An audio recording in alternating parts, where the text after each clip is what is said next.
Isto sempre me preguntaron se falaba moitas linguas ou poucas. Non falo demasiadas, pero son quen de ler en varias delas. E o que máis me impresiona é a facilidade que se adquire para falar linguas lendo libros bilingües. Por exemplo, as poesías de Pablo Neruda en castelán, por suposto, que é a súa lingua original, en español de Chile, e máis en... Español de Chile? Español de Chile, porque é distinto. E en inglés, o do Premio Nobel Derek Walcott, por exemplo, esta especie de odisea que recrea un pouco a Odisea de Ulises, pero a odisea dos escravos que viñan de África para as plantacións. Viñan, no, os levaban a rastras. Eles chegaban. Sí, pero non ían. Bueno, pero había moito de discutir tamén da complicidade de outros negros no escravismo. Sí, pero que ir non ían, seguro. Sí. Isto do outro premio Nobel de Seamus Heaney, este libro Norte, que tamén está en inglés original e máis traducido ao castelán. Irlandés. Heaney parece... Sí, irlandés, pero escribe en inglés, porque vale. Porque os irlandeses hai tempo que decidiron que escribían en inglés e non en gálico, ou que escriben en gálico a minoría. Outro de Pablo Neruda.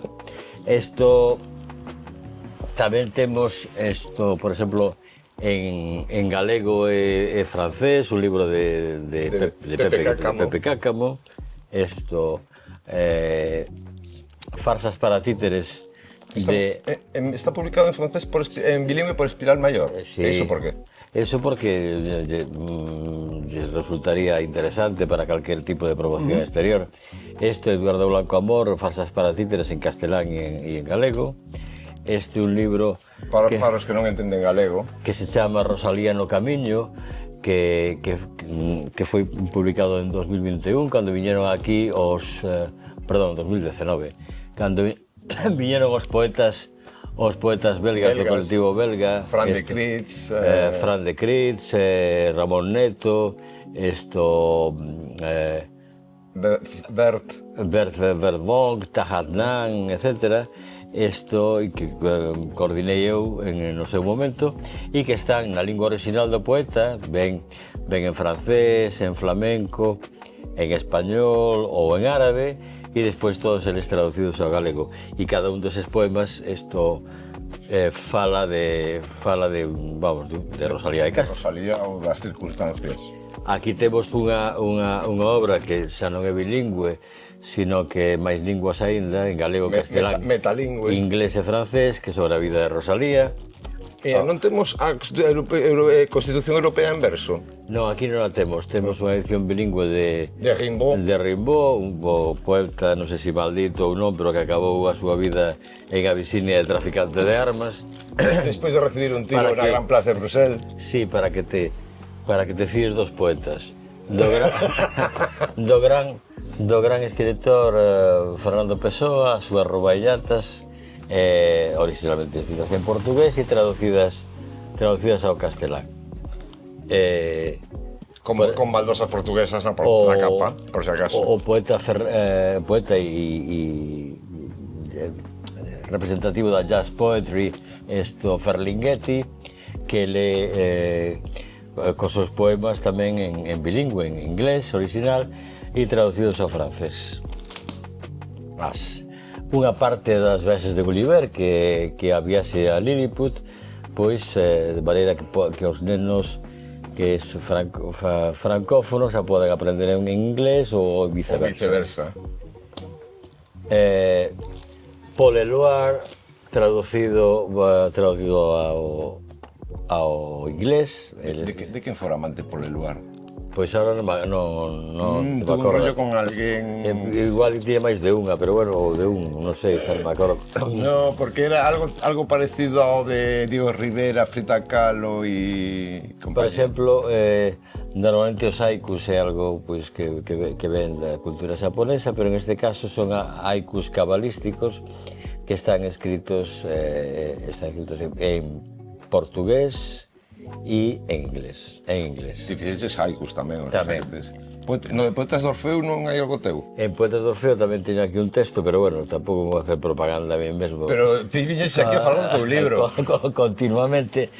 Pero bueno, tamén está Marga Doval, Miguel Ángel Fernán Bello, Yolanda Castaño, Carlos Quirogas, Manuel Rivas, en versión portuguesa, francesa e en galega. O sea que trilingüe, sí, como mínimo. Como mínimo. Unha edición bilingüe italiano-inglés duns poemas de Bianca Maria Frabotta, que Soa fatal o nome. Soa fatal, pero bueno, unha edición, Sos unha Frabotta. Unha edición bilingüe tamén, textos en inglés e francés, de Rimbaud, de Baudelaire, de Mallarmé, etc. Unha edición preciosísima. Adelse Lasker, o papel, a carpeta, todo. De onde eres, Lasker?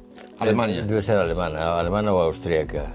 Lasker Schuller, sí. En todo caso escribe en alemán. Como algunha poeta que aquí en Galicia, como Úrsula Gence de Lorenzo, que tamén escribe en alemán e en galego indistintamente. Bueno, Isto é un ensayo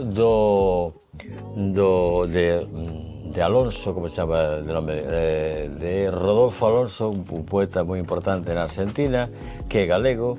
Eu tuve a sorte de falar con el nin en Galicia nin en Argentina, senón nunha visita que fixemos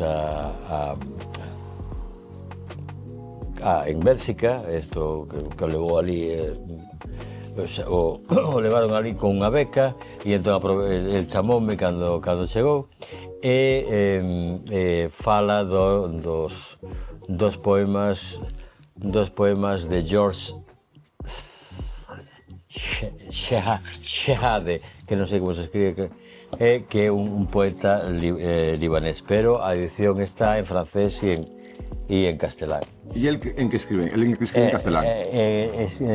Rodolfo Alonso escribe en castelán, pero ten poemas en galego. Bueno, faleceu hai 4 ou 5 anos, por aí máis ou menos. Pero cando viches ti foi antes de que falecera? Antes de que falecera, claro. Si non tiñamos aquí outro programa... Outro de Poltergeist.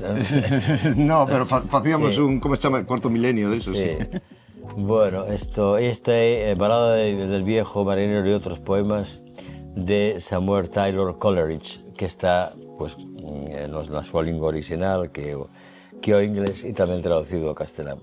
E temos algún máis, pero están... Pero vale, xa.